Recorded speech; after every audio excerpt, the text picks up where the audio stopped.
Hey guys, good evening. Welcome to use of time by Anupriya Anand. आप सभी का बहुत बहुत स्वागत है। जैसा कि आप सभी जानते हैं और जो लोग पहली बार विजिट कर रहे हैं, मैं उनको बताना चाहूँगी कि हर रोज़ सुबह 6 बजे most top selected current affair और हर रोज़ शाम 8 बजे टॉप सेलेक्टेड जनरल अवेयरनेस की क्लास होती है use of time by Anupriya Anand में। अगर आपने अभी तक सब्सक्राइब नहीं किया तो सब्सक्राइब कर लीजिए। वीडियो के नीचे रेड कलर में सब्सक्राइब लिखा होगा, बेल आइकन भी दिखेगा। फिर आपको एक बेल आइकन प्रेस करेंगे तो क्या होगा कि मेरे द्वारा डाली गई सारी वीडियो की नोटिफिकेशन आप तक सबसे पहले पहुंच जाएगी। तो चलिए समय को व्यर्थ ना करते हुए हम वीडियो की ओर चलते। क्वेश्चन नंबर 1 ध्यान से देखिए। निम्नलिखित में से कौन सा नगर राष्ट्रीय राजधानी क्षेत्र में नहीं आता?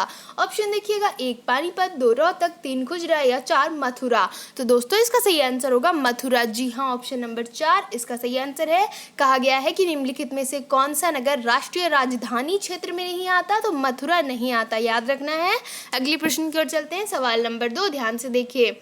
भारत की किस नदी को वृद्धगंगा नदी कहा जाता है? वृद्धगंगा। ऑप्शन देखिएगा, 1 कृष्णा, 2 गोदावरी, 3 कावेरी या 4 नर्मदा। तो दोस्तों इसका सही आंसर होगा गोदावरी। जी हाँ, कहा गया है कि भारत की किस नदी को वृद्धगंगा कहा जाता है? तो गोदावरी को वृद्धगंगा कहा जाता है, याद रखना है। अगले प्रश्न की ओर चलते हैं। सवाल नंबर 3 ध्यान से देखिए।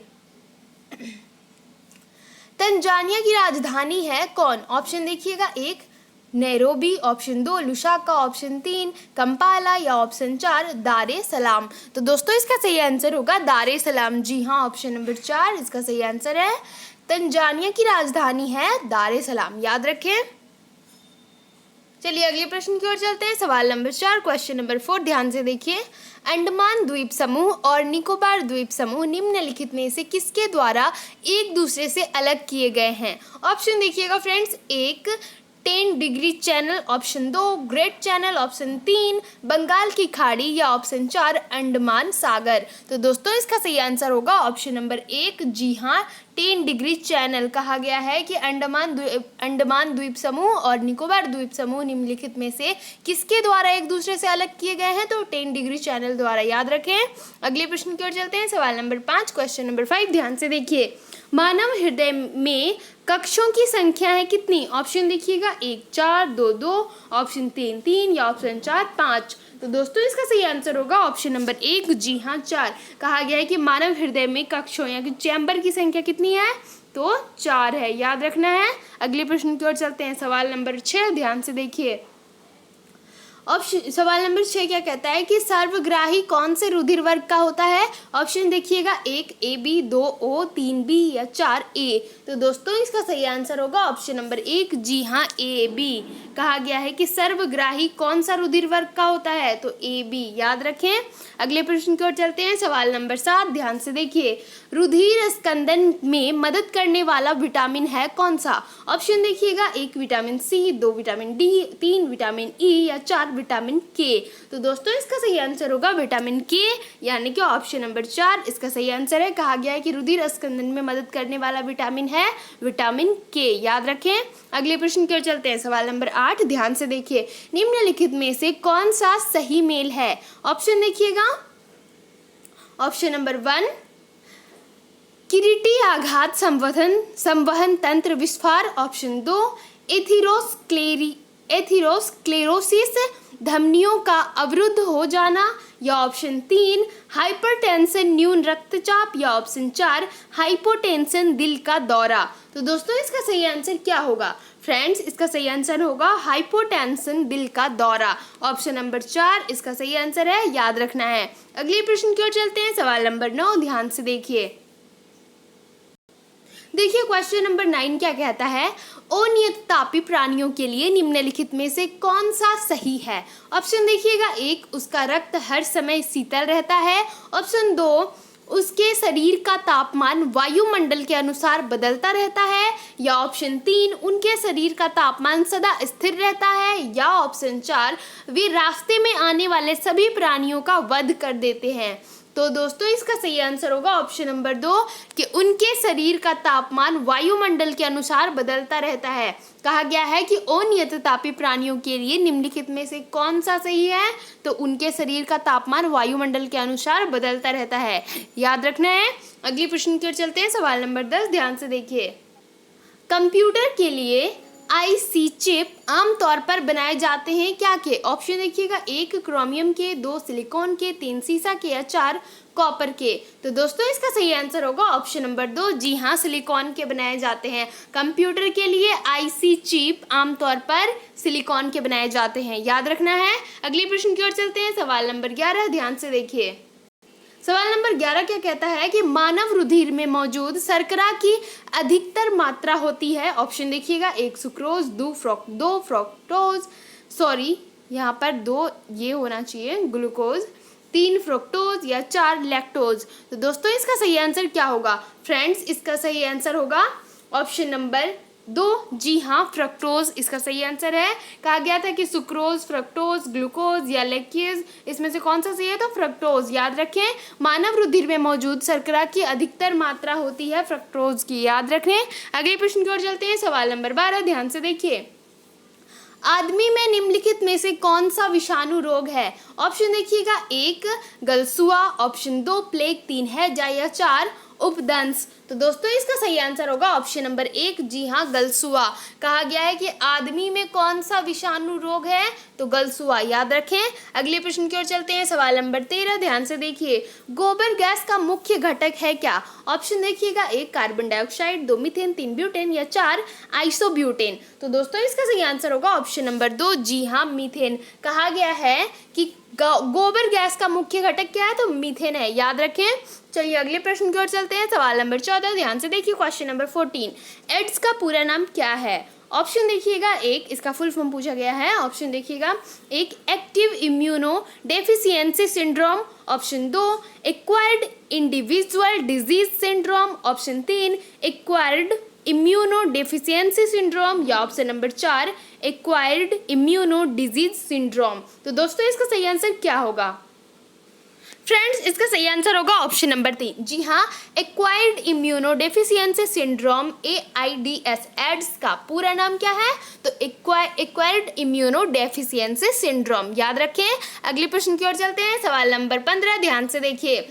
मधुमक्खी पालन को क्या कहते हैं? ऑप्शन देखिएगा, 1 सेरिकल्चर, ऑप्शन 2 एपीकल्चर, ऑप्शन 3 एकाकल्चर या ऑप्शन 4 एग्रीकल्चर। तो दोस्तों इसका सही आंसर होगा ऑप्शन नंबर 2, जी हाँ एपीकल्चर। कहा गया है कि मधुमक्खी पालन को क्या कहते हैं? तो मधुमक्खी पालन को कहते हैं एपीकल्चर, याद रखें।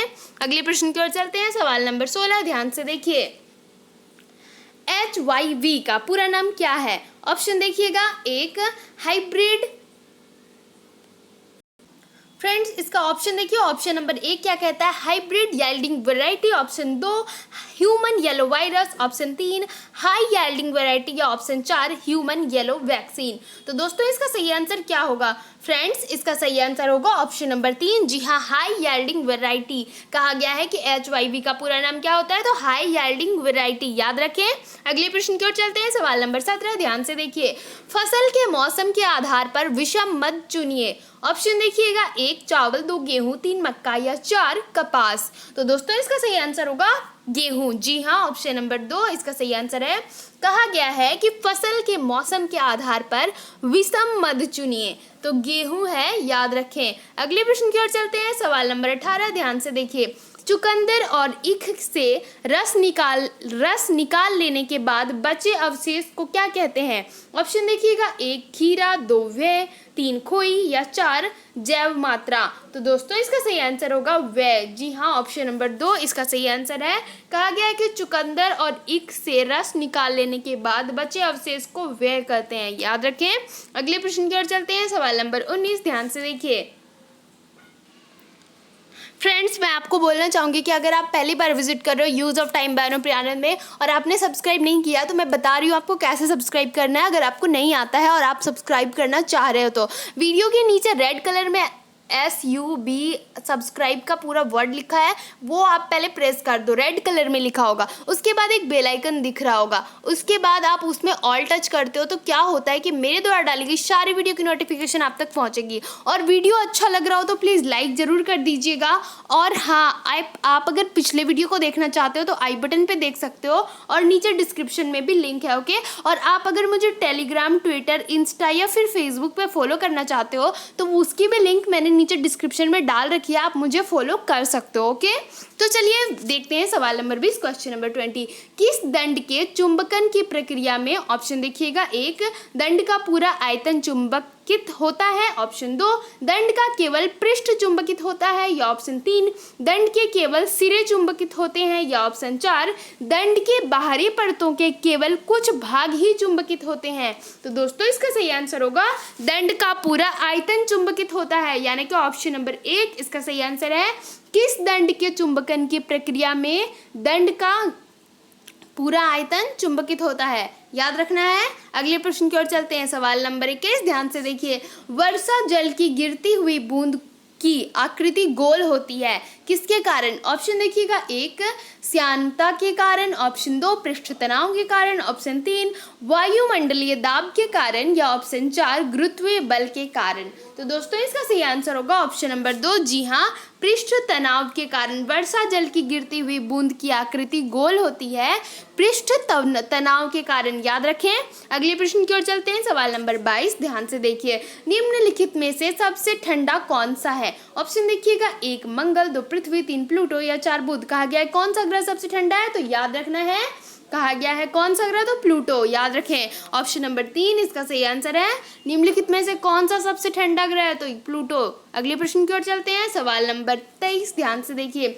सभी मूल बलों में सबसे दुर्लभ है कौन सा बल? ऑप्शन देखिएगा, 1 गुरुत्वीय बल, 3 स्थित वैद्युत बल, ऑप्शन 2 था वो, ऑप्शन 3 चुंबकीय बल, या ऑप्शन 4 नाभिकीय बल। तो दोस्तों इसका सही आंसर होगा गुरुत्वीय बल, ऑप्शन नंबर 1 इसका सही आंसर है।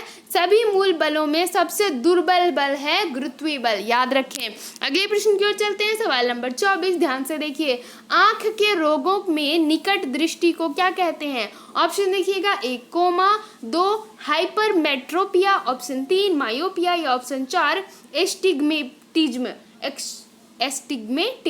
तो दोस्तों इसका सही आंसर क्या होगा फ्रेंड्स? इसका सही आंसर होगा मायोपिया। कहा गया है कि आंख के रोगों में निकट दृष्टि दोष को क्या कहते हैं, तो मायोपिया कहते हैं, याद रखना है।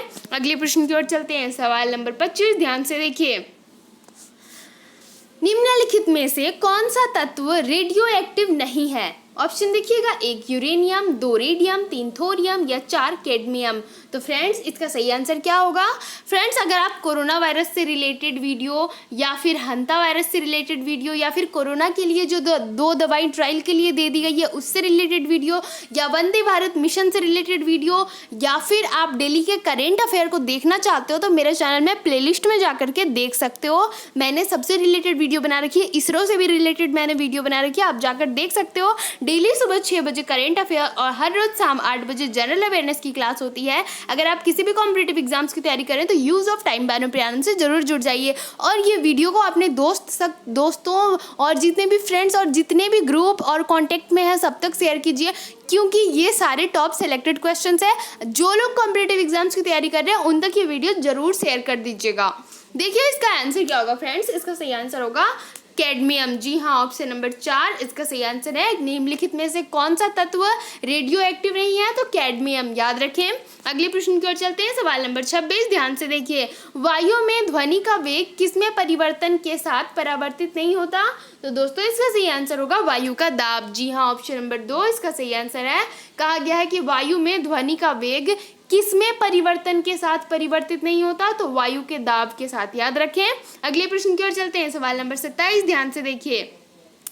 ग्रीन हाउस प्रभाव वायुमंडल में किस गैस का स्तर बढ़ने से पैदा होता है? तो दोस्तों इसका सही आंसर क्या होगा? ऑप्शन देखिए, 1 carbon monoxide, 2 carbon dioxide, 3 nitrous oxide, या 4 सल्फर डाइऑक्साइड। तो दोस्तों इसका सही आंसर होगा कार्बन डाइऑक्साइड। कहा गया है कि ग्रीन हाउस प्रभाव वायुमंडल में किस गैस का स्तर बढ़ने से पैदा होता है? तो कार्बन डाइऑक्साइड का, याद रखें। अगले प्रश्न की ओर चलते हैं, सवाल नंबर 28, ध्यान से देखिए। मोमबत्ती एक मिश्रण होता है, ऑप्शन देखिएगा, 1 किसका किसका मिश्रण होता है? ऑप्शन देखिएगा, 1 पैराफिन, मोम और स्टेरिक एसिड का, ऑप्शन 2 मधुमोम और स्टेरिक एसिड का, या ऑप्शन 3 अति वसाम्य एसिडों और स्टीयरिक एसिड का, या ऑप्शन 4 मधुमोम पैराफिन मोम का। तो दोस्तों इसका सही आंसर क्या होगा फ्रेंड्स? इसका सही आंसर होगा पैराफिन मोम और स्टीयरिक एसिड का मिश्रण होता है। मोमबत्ती एक मिश्रण है किसका किसका? तो पैराफिन मोम और स्टीयरिक एसिड का मिश्रण है मोमबत्ती, याद रखें। अगले प्रश्न की ओर चलते हैं, सवाल नंबर 29। ये हमारा सेकंड लास्ट क्वेश्चन है। जिन लोगों ने अभी तक सब्सक्राइब नहीं किया वो सब्सक्राइब कर लीजिए, जिन लोगों ने सब्सक्राइब कर दिया थैंक यू सो मच, और आप भी बहुत फायदे में हो क्योंकि इसमें टॉप सेलेक्टेड क्वेश्चन आते हैं, तो सब्सक्राइब जरूर कर लीजिए। यूज ऑफ टाइम बाय रूपी आनंद को। तो सवाल नंबर 29 क्या है हमारा सेकंड लास्ट क्वेश्चन? 5% जल वाले एथेनॉल को कहते हैं क्या? ऑप्शन देखिएगा, 1 परिशोधित स्पिरिट, ऑप्शन 2 विकृतीकृत स्पिरिट, या ऑप्शन 3 मेथिलित अल्कोहल, या ऑप्शन 4 पावर अल्कोहल। तो दोस्तों इसका सही आंसर होगा ऑप्शन नंबर 1, जी हाँ, परिशोधित स्पिरिट। कहा गया है कि 5% जल वाले एथेनॉल को क्या कहते हैं? तो परिशोधित स्पिरिट, याद रखें। अगले प्रश्न की ओर चलते हैं। ये हमारा अंतिम प्रश्न है। वीडियो अच्छा लगा हो तो प्लीज़ लाइक जरूर कर दीजिएगा और मुझे कमेंट करके प्लीज़ जरूर बताइएगा कि आपको वीडियो कितना इन्फॉर्मेटिव लग रहा है, और अपने दोस्तों के साथ शेयर जरूर कर दीजिएगा। सवाल नंबर 30 क्या कहता है कि पीतल एक एलॉय है? ऑप्शन देखिएगा, 1 ताम्र और टीन का, ऑप्शन 2 ताम्र और जिंक का, ऑप्शन 3 ताम्र और लोह का, या ऑप्शन 4 ताम्र और निकल का। तो दोस्तों इसका सही आंसर होगा ऑप्शन नंबर 2 ताम्र और जिंक का। पीतल एक एलॉय है ताम्र और जिंक का, याद रखें। कैसा लगा वीडियो कमेंट करके जरूर बताइएगा friends. Thanks for watching my video.